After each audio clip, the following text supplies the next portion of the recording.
मंत्रिमंडल में उत्तर प्रदेश के 14 लोकसभा एवं राज्यसभा सांसद अब मंत्री बनाए गए हैं। प्रदेश में भाजपा के 62 लोकसभा और 22 राज्यसभा सदस्य सहित 84 सांसद हैं, जबकि सहयोगी अपना दल के 2 सांसद हैं। इनमें से प्रधानमंत्री मोदी सहित केंद्रीय मंत्रिमंडल में 15 मंत्री हैं और पहली बार ऐसा हुआ है जब केंद्र सरकार में इतनी बड़ी संख्या में यूपी को प्रतिनिधित्व मिला है। उत्तर प्रदेश में आगामी विधानसभा चुनाव के मद्देनजर इसे भाजपा का मास्टर स्ट्रोक बताया जा रहा है।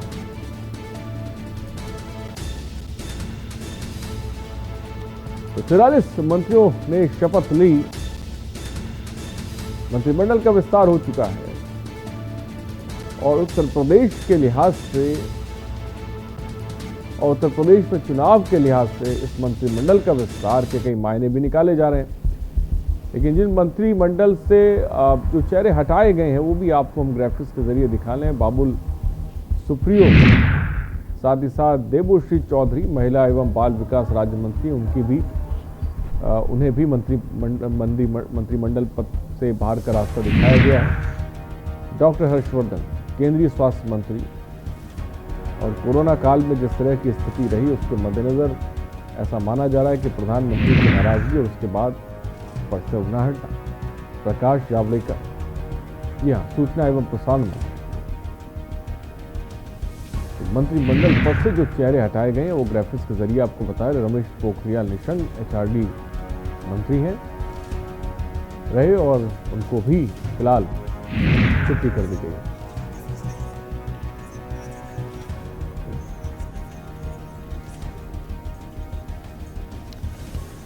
और चलिए इसी पर हम बात करेंगे। ग्राफिक्स के जरिए आपने जानने की कोशिश करी और हमने आपको बताया कि मंत्रिमंडल से किन चेहरों की छुट्टी की गई और मंत्रिमंडल में किन चेहरों को जगह दी गई। तमाम फेरबदल, विस्तार और उन सब के बीच कई सारी बातें और मंथन चिंतन भी चल रहा है, लेकिन उसी पर हम चर्चा करेंगे। और सबसे पहले हमारे साथ हमारे संवाददाता, हमारे पॉलिटिकल एडिटर जुड़ रहे हैं। सीधे सबसे पहले आपका तारुफ करा दें। प्रदीप विश्वकर्मा हमारे पॉलिटिकल एडिटर इस वक्त जुड़ गए। प्रदीप जी, बहुत बहुत स्वागत है आपका। अनिल झा, सपा नेता हैं, इस वक्त हमारे साथ जुड़ गए हैं। सुनील सारंग, बीजेपी नेता हमारे साथ जुड़ रहे हैं। अजय चौहान हमारे संवाददाता आगरा से हमारे साथ जुड़ गए। मोहम्मद सफ़ी हमारे संवाददाता राजधानी लखनऊ से हैं। आमिर रजा हमारे संवाददाता लखीमपुर से हमारे साथ जुड़ गए। सबसे पहले सीधे प्रदीप जी की तरफ रुख करते हैं। प्रदीप जी, मंत्रिमंडल में कुछ चेहरे हटाए गए और जिसे कह सकते हैं बड़े तौर पर मंत्रिमंडल का विस्तार किया गया। यूपी के 7 सितारों को लेकर हम जिसे कह सकते हैं जिक्र भी कर रहे हैं। उत्तर प्रदेश के लिहाज से ये मंत्रिमंडल का विस्तार के किस तरह के मायने निकाले जाए? क्योंकि सबसे बड़ा प्रदेश है और बहुत मायने रखता है ये मंत्रिमंडल का विस्तार। जैसा कि हम पहले ही अपने दर्शकों को बता रहे थे, कम से कम 4 से 5 यहाँ पर होंगे, लेकिन देखिए 5 से ज्यादा कम 7 मंत्रियों को यहाँ पर भेजा गया है। हालांकि ये अलग बात है, थोड़ी सी अखर रही है लोगों को कि इसमें से ज्यादातर सब MOS है, यानी कि स्टेट मिनिस्टर है और किसी को यहाँ तक कि इंडिपेंडेंट चार्ज भी नहीं मिला है। हम एक बड़ी खबर बता दें आप अपने दर्शकों को कि हो सकता है इसमें से कुछ आगे चलकर रिजाइन कर सकते हैं। ये इस समय की सबसे बड़ी खबर है, क्योंकि वो संतुष्ट नहीं है और ऐसे में उम्मीद ये की जा रही है कि वो जैसे जैसे चुनाव नजदीक आता जाएगा उसके बाद फिर वो अपना रिजिग्नेशन सौंप देंगे। हालांकि ज्यादातर लोग इसमें होल्ड किए हुए हैं, लेकिन 1 और 2 लोगों से जो हमारी बात हुई है उनका ये कहना है कि वो इससे संतुष्ट नहीं है। बात अनुप्रिया पटेल की करें, अनुप्रिया पटेल 2014 में मंत्री थी, स्वास्थ्य मंत्री थी, राज्य मंत्री थी। 2019 में उनको ऑफर मिला था कि वो दोबारा से मंत्री बने, लेकिन उन्होंने स्वीकार नहीं किया, उन्होंने एक्सेप्ट नहीं किया और उसके बाद से फिर अब उनको जब मौका दिया गया तो फिर MOS का मौका उन्हें दिया गया है। ये बड़ी बात है क्योंकि वो चाह रही थी कि कम से कम अगर MOS हो तो इंडिपेंडेंट चार्ज हो, लेकिन जिस तरह से ये किया गया है उसमें साफ झलक रहा है कि नाराजगी है और ये नाराजगी कब सामने उभर के आएगी देखना। पहले हो सकता है कि इस्तीफा भी दे दे। क्या कुछ नाम दर्शकों को बता सकते हैं आप? देखिए आरिफ, इस समय नाम खोलना ठीक नहीं होगा क्योंकि अभी अभी उनको मौका मिला हुआ है। और इतनी जल्दी अगर हम उनका नाम खोल देंगे तो शायद उनके लिए भी अच्छा हितकारी नहीं होगा। तो ये जो हमारी बात हुई है उसमें से वो साफ तौर पर अपनी नाराजगी दिखा रहे हैं कि वो इससे संतुष्ट नहीं है। खैर, बात करते हैं कि जिस तरह से 7 मंत्री बनाए गए हैं, 7 मंत्रियों के द्वारा कोशिश ये की जाएगी कि उत्तर प्रदेश का जो महाभारत होने जा रही है उसके जो चक्रव्यूह बनाया है भारतीय जनता पार्टी के द्वारा, उसमें ये 7 द्वार बनाए गए हैं कि कोई भी विपक्षी इसको भेद ना पाए। और इन 7 द्वारों में जैसा कि पहले भी हमने अपने दर्शकों को बताया कि ठाकुरों को कोई भी इसमें नुमाइंदगी नहीं मिलनी थी, और वो वही बात सच साबित हुई क्योंकि यहाँ पर उत्तर प्रदेश में ठाकुर मुख्यमंत्री हैं। लेकिन उसके अलावा क्योंकि ब्राह्मण नाराज हैं, ऐसा संकेत दिया जा रहा था और नाराज भी है, जिसके चलते अजय मिश्रा को यहाँ पर कैबिनेट में इंडक्ट किया गया। उन्हें लखीमपुर से उनको MOS बनाया गया। उसके साथ ही साथ में बड़ी बात ये की गई कि चूंकि दलित और पिछड़े काफी समय से भारतीय जनता पार्टी का साथ दे रहे थे, 2014 के चुनाव में, 2017 के चुनाव में, 2019 के चुनाव में बढ़ चढ़ कर हिस्सा लिया, सरकार बनाई। लेकिन उनका मानना यह था कि उन्हें जितनी मजदूरी उन्होंने की उतना मेहनताना उनको नहीं मिला, और यही कारण है कि उनमें नाराजगी साफ नजर आ रही थी, जिसका परिणाम ये था कि चाहे वो दिल्ली का चुनाव हो, चाहे वो वेस्ट बंगाल का चुनाव हो, या उत्तर प्रदेश का जो पंचायत का चुनाव हो। ये अलग बात है कि क्षेत्र पंचायत अध्यक्ष पे भारतीय जनता पार्टी ने मैनेज कर लिया हो, लेकिन इससे पहले जो डायरेक्ट इलेक्शन हुआ था उसमें नाराजगी साफ नजर आई और समाजवादी पार्टी बढ़त लेती हुई दिखाई दी। तो ये यही कारण है कि केंद्रीय मंत्रिमंडल का विस्तार किया गया और 4 और 5 नहीं बल्कि 7 मंत्री बनाए गए। इसमें से एक अगड़ा यानी कि अजय मिश्रा है और 2 दलित बनाए गए, कौशल किशोर, और इसके अलावा 4 पिछड़े भी मंत्री इसमें बनाए गए हैं। अनुप्रिया पटेल के रूप में जो एक सहयोगी दल है उनको अपने पास सीमित रखा गया है कि जिससे कि कोई गलत मैसेज ना जाए। लेकिन निषाद से उनकी बात नहीं बनी क्योंकि निषाद भी एक मंत्री पद मांग रहे थे। उनको संजय निषाद सांसद है, उनको कहा गया था कि मंत्री पद मिल जाए, लेकिन उनको नहीं दिया गया है।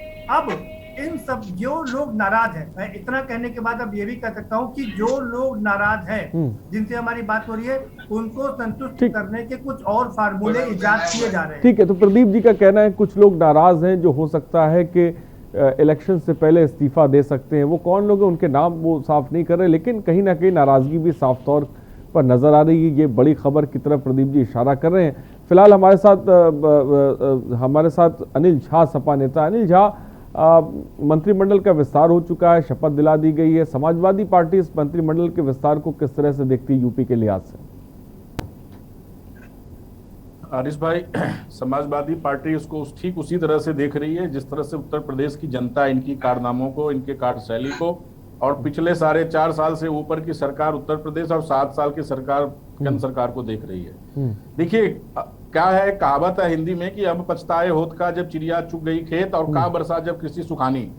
बारिश तब होना चाहिए जब किसान को जरूरत होती है। आपने जातियों को साधने के लिए आपने एक रबर स्टैम्प मोहर तो बना लिया कि ये अनुसूचित जाति के हो गए, ये पिछड़ी जाति के हो गए, ये आपके ब्राह्मण के हो गए, बट उससे जनता को मिलेगा क्या? क्या मिलेगा अनुसूचित जातियों को? क्या मिलेगा पिछड़ा वर्ग के लोगों को? क्या मिलेगा ब्राह्मण को? जिस ब्राह्मण को इन्होंने 4.5 साल मार मार के जेल में ठुसाया, लाठी चलाया है, उसके एक नेता को लखीमपुर में मंत्री बना देने से क्या नोएडा के ब्राह्मण को कुछ मिल पाएगा? क्या गोरखपुर के ब्राह्मण को कुछ मिल पाएगा?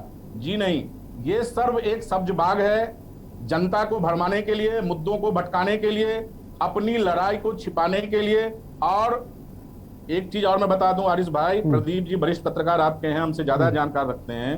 आपको जब किसी गाड़ी की इंजन में खराबी होती है ना, तो उसके सीट और पैडिल बदलने से कुछ फायदा नहीं होता है। आप देखिए ना कि आपने तो 2014 में भी बनाया था मंत्रिमंडल, तब भी आपने जातियों को, वोट बैंक को साधने के लिए किया था। आपने 19 में भी बनाया है और आप अभी भी बनाए हैं। दरअसल जब तक आप किसी मंत्री को पावर नहीं देंगे, आपने विभाग तो बना लिया, आपने मंत्रिमंडल दे दी कि फलाने जाति के आदमी को मंत्रिमंडल दे दिए, लेकिन आपने पावर नहीं दिया। अगर पावर दिए होते तो रविशंकर प्रसाद, आपके जावड़ेकर जी, हर्षवर्धन जी, क्या हर्षवर्धन जी की योग्यता मोदी जी से कम है, अमित शाह जी से कम है? बिल्कुल नहीं। दुनिया का कोई आदमी नहीं मानेगा कि हर्षवर्धन जी को की योग्यता अमित शाह जी की योग्यता से, मोदी जी की योग्यता से ज्यादा है। लेकिन क्योंकि आपने पावर दिया नहीं, सारा काम आप पीएमओ से करेंगे, सारा डिसीजन मोदी जी लेंगे, सारा डिसीजन अमित शाह लेंगे। जो गुजरातियों को के हित में होगा वो डिसीजन भारत सरकार लेगी। जो गुजरातियों का उत्तर प्रदेश का ठेका सब गुजराती को मिल रहा है। आप देखिए, तो आप लोग तो पत्रकार हैं। मैं चाहूंगा कि इस पर सुनील सारंग बीजेपी नेता भी इस वक्त हमारे साथ जुड़े हुए, उनकी भी प्रतिक्रिया ले लेते हैं। सुनील सारंग जी, ये जो बात निकल के सामने आ रही है कि भाई पद तो दे दिया जाता है लेकिन पावर नहीं दी जाती, इंडिपेंडेंसी नहीं होती है।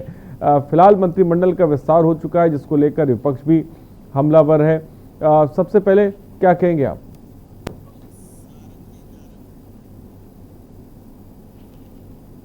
जी सुनील नारंग जी, मेरी आवाज आप तक पहुंच रही है?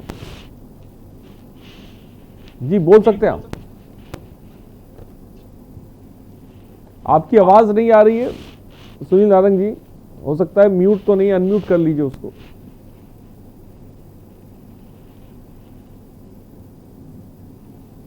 हाँ बोलिए सुनील नारंग जी। तो शायद मुझे लग रहा है सुनील नारंग की आवाज हम तक नहीं पहुंच पा रही है, उनकी आवाज को एक बार दुरुस्त किया जाए। हमारे साथ इस वक्त अजय चौहान आगरा से हमारे संवाददाता। अजय, आगरा से भी एक चेहरा मंत्रिमंडल में शामिल हुआ है, सबसे पहले क्या जानकारी है अजय? देखिए यार, जिस तरह से केंद्र की जो मोदी मंत्रिमंडल में कल विस्तार हुआ और आगरा के सांसद सतपाल सिंह बघेल यानी एसपी सिंह बघेल के नाम से उनको अधिकतर लोग जानते हैं, उनकी किस्मत का पिटारा यहाँ खुला है। अगर एसपी सिंह बघेल की बात करते हैं तो मूल रूप से औरैया जिले के वो रहने वाले हैं। उनके पिता मध्य प्रदेश पुलिस में एक सब इंस्पेक्टर हुआ करते थे जिनका नाम राम भरोसे था। सबसे पहले वो नारायण दत्त तिवारी के पीएसओ हुआ करते थे और उसके बाद मुलायम सिंह यादव के गनर रहे और यहाँ से उनकी किस्मत ने पलटना शुरू कर दिया। मुलायम सिंह यादव ने 1998 में जलेसर विधानसभा सीट से उनको टिकट दिया और यहाँ से वो विधानसभा पहुंचे और उसके बाद एसपी सिंह बघेल ने कभी पीछे मुड़कर नहीं देखा। वहीं उसके बाद सपा के बाद उन्होंने बसपा का दामन थापा, बसपा ने उन्हें राज्यसभा से सांसद पहुंचाया और उसके बाद जिस तरह से लगातार उनका राजनीतिक कैरियर बढ़ता चला गया, अपने ईमानदारी और अपने व्यवहार से प्रतिष्ठित रहने वाले, चाहे वो मीडिया हो या आम लोग हो या आम जनता हो, उनसे सभी तरह से वो अच्छे से बात करते हैं और उसकी यहाँ प्रशंसा आगरा की और फिरोजाबाद की जनता करती है। समाजवादी पार्टी के प्रोफेसर राम गोपाल यादव के बेटे के खिलाफ, अक्षय यादव के खिलाफ 2014 में उन्होंने फिरोजाबाद की लोकसभा सीट से चुनाव लड़ा। हालांकि वो ये चुनाव हार गए थे, लेकिन बड़ी कशमकश का ये चुनाव था और उसके बावजूद उनको 2017 में योगी की ओर 2017 में विधानसभा टूंडला से चुनाव लड़ाया गया और बखूबी वो वहां से चुनाव जीते और योगी की कैबिनेट की टीम का हिस्सा बने। लेकिन उसके बावजूद लगातार उनका जो अमित शाह के नजदीकी माने जाने वाले सतपाल बघेल जी अपनी बात को पूरा करें जिद, आपकी आवाज आ रही है? हाँ, लगातार जिस तरह से अमित शाह के नजदीकी माने जाने वाले एसपी सिंह बघेल को आगरा से 2019 में टिकट दिया गया, वहीं दूसरी ओर जो आगरा से टिकट की लाइन में थे वो इटावा से वर्तमान में सांसद प्रोफेसर रामशंकर कठेरिया, जो कि अनुसूचित जाति आयोग के चेयरमैन भी थे, वो भी यहाँ टिकट की जुगत में लगे हुए थे। लेकिन शीर्ष नेतृत्व ने एसपी सिंह बघेल पर विश्वास जताया और ये विश्वास बिल्कुल काबिज साबित हुआ और यहाँ पर भारी मतों से एसपी सिंह बघेल ने आगरा से जीत हासिल की और लगातार ये माना जा रहा था कि या तो रामशंकर कठेरिया या एसपी सिंह बघेल को केंद्रीय मंत्रिमंडल में जगह मिलेगी। और जिस तरह से कल केंद्रीय राज्य मंत्री का उनको यहाँ दर्जा मिला है, कानून एवं न्याय मंत्री यहाँ उनको स्वतंत्र प्रभार का बनाया गया है। उसके बाद आगरा में तमाम जगह पर जश्न मनाया गया, उनके घर पर ढोल नगाड़े के साथ जश्न मनाया गया। जो उनके साथ के रहने वाले यहाँ डिप्टी एसपी रिटायर्ड है विजय कपिल, उनका कहना था कि शुरू से ही जब ये सब इंस्पेक्टर मैं बैचमेट में था, जब नौकरी करते थे, शुरू से ही राजनीति में इनको काफी रुचि थी और उसी का ये नतीजा है।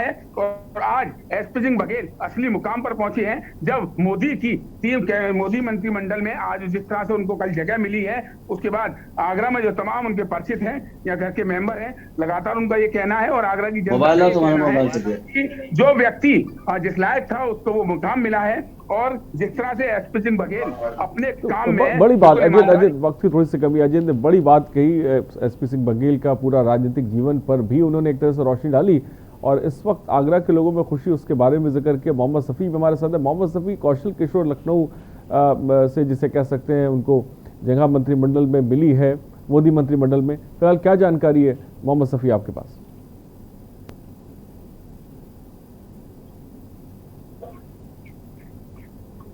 फिर से सवाल। हाँ मोहम्मद सफ़ी, क्या मेरी आवाज़ आप तक पहुंच रही?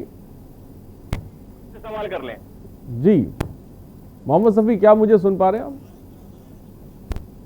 हाँ मोहम्मद सफ़ी, लखनऊ से भी कौशल किशोर, एक चेहरा मोदी मंत्रिमंडल में शामिल हुआ है, बड़ी वजह क्या नजर आ रही है? आपको बता दूं कि लखनऊ से मोहनलालगंज के सांसद कौशल किशोर मंत्रिमंडल में शामिल किए गए हैं। अगर इनकी बात करें हम तो कहीं ना कहीं दलित वोटों को रुझाने के लिए भी इनको शामिल किया गया। फिलहाल अगर बात करें प्रदेश की तो एक ऐसा प्रदेश उत्तर प्रदेश जहां से 7 लोगों को मंत्रिमंडल में शामिल किया गया है। लेकिन सबसे बड़ी बात ये बताएं आपको, ये कौशल किशोर को मंत्रिमंडल में शामिल किया गया है, लखनऊ के सांसद हैं मोहनलालगंज से। लेकिन अगर आपको बता दें कि दलित वोटरों को कहीं ना कहीं लुभाने की 2022 में जिस तरीके से तैयारी चल रही है, 2022 को लेकर लगातार कयासें लगाई जा रही, लगातार मंत्रिमंडल जो बढ़ोतरी की जा रही है, उसी को लेकर कहीं ना कहीं मोहनलालगंज से सांसद कौशल किशोर को मंत्रिमंडल में शामिल किया गया है। जी आरिफ। तो साफ तौर पर सफ़ी को आपने सुना। सुनील नारंग भी इस वक्त हमारे साथ है, बीजेपी नेता। सुनील नारंग जी, क्या मुझे सुन पा रहे हैं आप? सुनील नारंग जी, क्या मेरी आवाज आप तक पहुंच रही है? आपकी आवाज आ रही है? जी सुनील नारंग जी, क्या कहेंगे? सबसे पहले तो मैं सीधा सवाल मेरा ये है कि विस्तार हो गया, 43 मंत्रियों को शपथ दिलाई गई है, 7 जिसे कह सकते हैं चेहरे यूपी के हैं, बड़े पैमाने पर छटनी भी की गई है। सबसे पहले क्या कहेंगे कैबिनेट विस्तार को लेकर? मोदी सरकार को बधाई कि उन्होंने नए लोगों को भी उसमें मौका दिया। इसमें 36 नए मंत्रियों को शपथ दिलाई गई है और बाकी जो है उनके साथ उनको अपग्रेड किया गया है, राज्य मंत्री से उनको कैबिनेट मंत्री का दर्जा दिया गया है। तो उनकी परफॉर्मेंस के आधार पर उनको आगे अपग्रेड किया गया है। और इसमें ये तो प्रधानमंत्री का विशेषाधिकार है, वो देखते हैं कि कौन कितनी परफॉर्मेंस का है, उसको आगे बढ़ाते हैं, उनको मौका देते हैं। सरकार चलानी है तो अपने तरीके से उनको करना पड़ता है। हर ये सभी सरकारें करती आई हैं, पूर्व में भी सभी अपने लेकिन सुनील नारंग जी, ये बात कही जा रही है कि भाई पद तो दे दिया जाता है लेकिन इंडिपेंडेंसी नहीं साफ तौर पे दी जाती है। इसकी वजह से एक साफ तौर पे नाराजगी भी देखने को मिल रही है।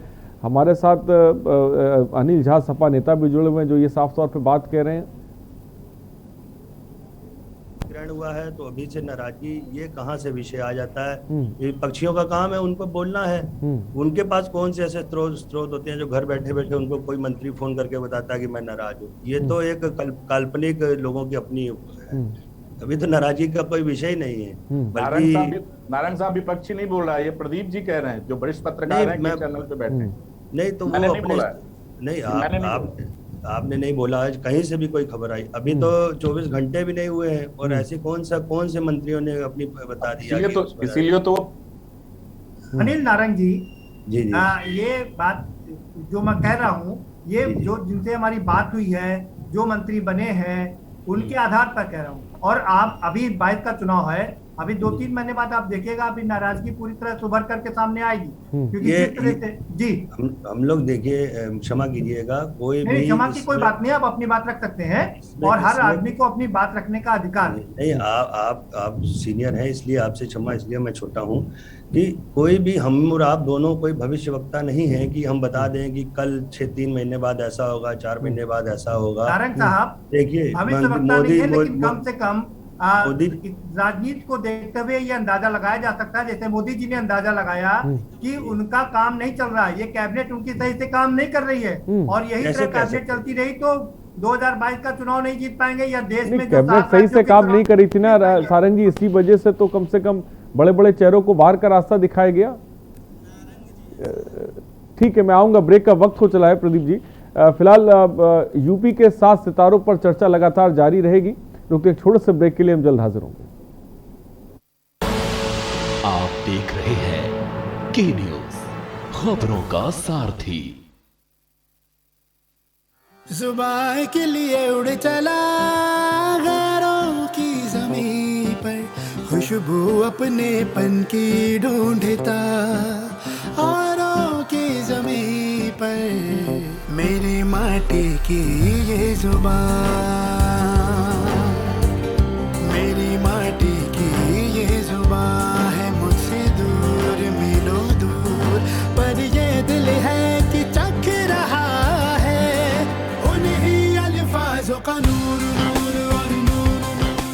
दूर कितना भी जाओ, इस जुबान से दूर ना जा पाओगे।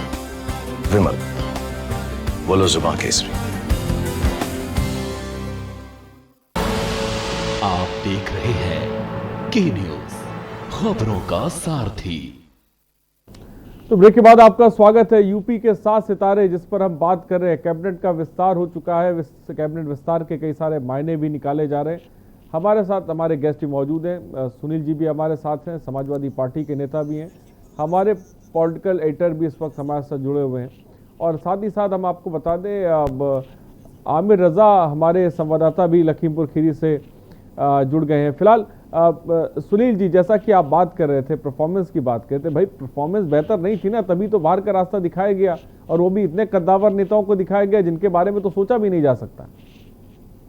देखिए, ये कोई आसान काम नहीं था कि रविशंकर प्रसाद, डॉक्टर हर्षवर्धन, प्रकाश जावड़ेकर, इनको कैबिनेट से बाहर का रास्ता दिखाने का कोई आसान काम नहीं था, कोई आसान रास्ता नहीं था। लेकिन मोदी जी को लगा कि ये सही से काम नहीं कर पा रहे हैं, और उनका साफ मानना था कि ट्विटर से जिस तरह से आमने सामने की लड़ाई किया रविशंकर प्रसाद ने, हालांकि बहुत अच्छी तरीके से लड़ाई किया, पूरा पक्ष रखा और ट्विटर को झुकने पर मजबूर कर दिया। लेकिन प्रधानमंत्री का ये मानना था, क्योंकि वो सोशल मीडिया पर बहुत भरोसा करते हैं।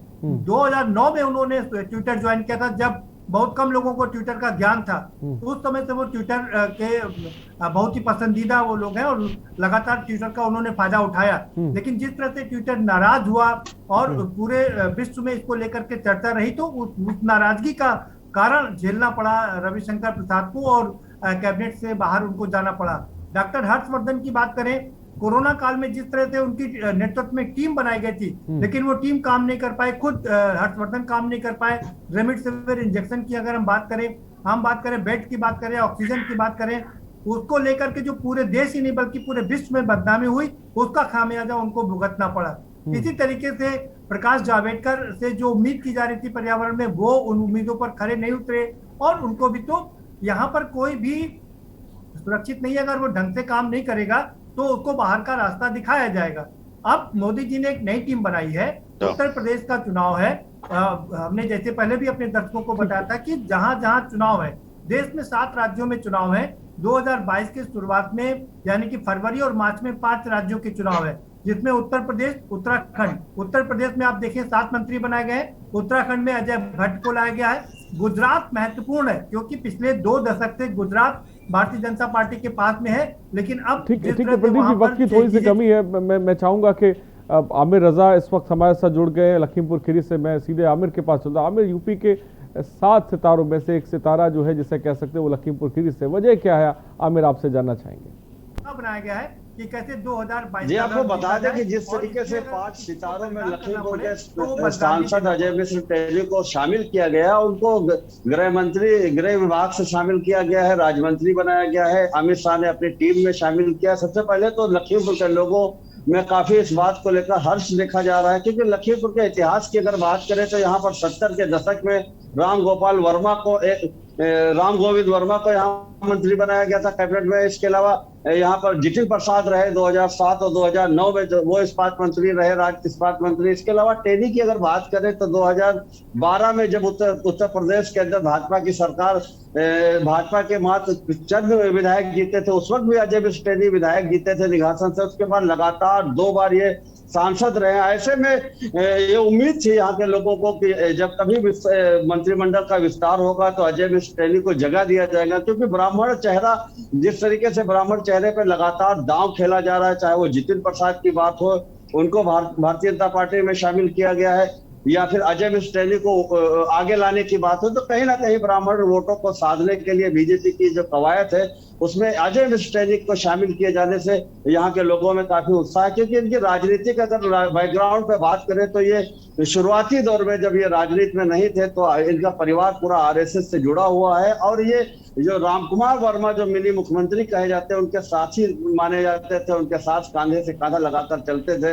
इनको राजनीतिक गुरु भी वही माने जाते थे। लेकिन फिलहाल ये रामकुमार वर्मा तो एक वक्त ऐसा आया कि राजनीति में काफी किनारे हो गए, काफी सिमट गए थे। लेकिन राजा मिस्टेरी ने जिस तरीके से बढ़ाना अपने आप को, अपनी राजनीतिक कद को बढ़ाना शुरू किया, और इनको बीते दिनों जो सांसद रत्न भी मिला इनको, जो उत्तर प्रदेश का इकलौता है, तो ऐसे में इनको इस तरीके से नवाजना, मंत्रिमंडल में शामिल किया जाना और खास टीम में शामिल किया जाना, खास डिपार्टमेंट, खास विभाग में शामिल किया जाना, ये एक बड़ी बात है। लखीमपुर के लिए बड़ी उपलब्धि भी कही जा सकती है। साफ तौर पर लखीमपुर के लिए बड़ी उपलब्धि है मंत्रिमंडल में जिस तरह से जगह मिली और वहाँ के लोगों में खुशी। मोहम्मद माजिद भी हमारे साथ जुड़ गए। मोहम्मद माजिद, आपके पास क्या जानकारी है?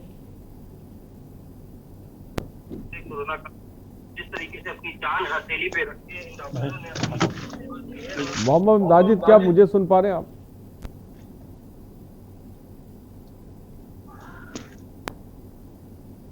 मोहम्मद माजिद, क्या मेरी आवाज आप तक पहुंच रही है?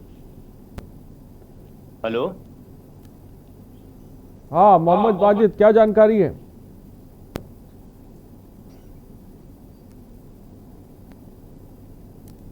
तो शायद मोहम्मद माजिद तक मेरी आवाज नहीं पहुंच पा रही है। मोहम्मद माजिद, क्या मुझे सुन पा रहे हैं आप? हेलो, तो शायद मोहम्मद माजिद तक मेरी आवाज नहीं पहुंच पा रही। प्रधानमंत्री नरेंद्र मोदी ने मंत्रिमंडल का विस्तार कर दिया है, जिसको लेकर प्रदीप जी ने अपना नजरिया भी साफ तौर पर पेश किया।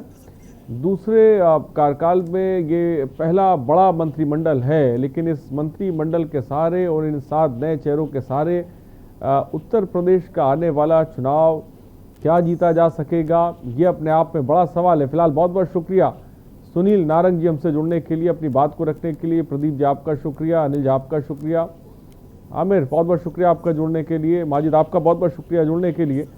तो और शफी आपका ही बहुत बहुत शुक्रिया हमारे साथ जुड़ने के लिए और तमाम जानकारी देने के लिए। तो 43 मंत्रियों को शपथ दिलाई गई है, जिम्मेदारी जिनके कंधों पर होगी, जिसे कह सकते हैं प्रधानमंत्री मोदी ने एक नई टीम तैयार की है। ये टीम जमीनी स्तर पर कितना काम करेगी ये तो फिलहाल वक्त ही बताएगा। फिलहाल रुकते हैं छोटे से ब्रेक के लिए, जल्द हाजिर होंगे। आप देख रहे हैं के न्यूज, खबरों का सारथी। नमस्कार, सीएम हेल्पलाइन सेवा में आपका स्वागत है। मैं आपकी क्या सहायता कर सकती हूँ?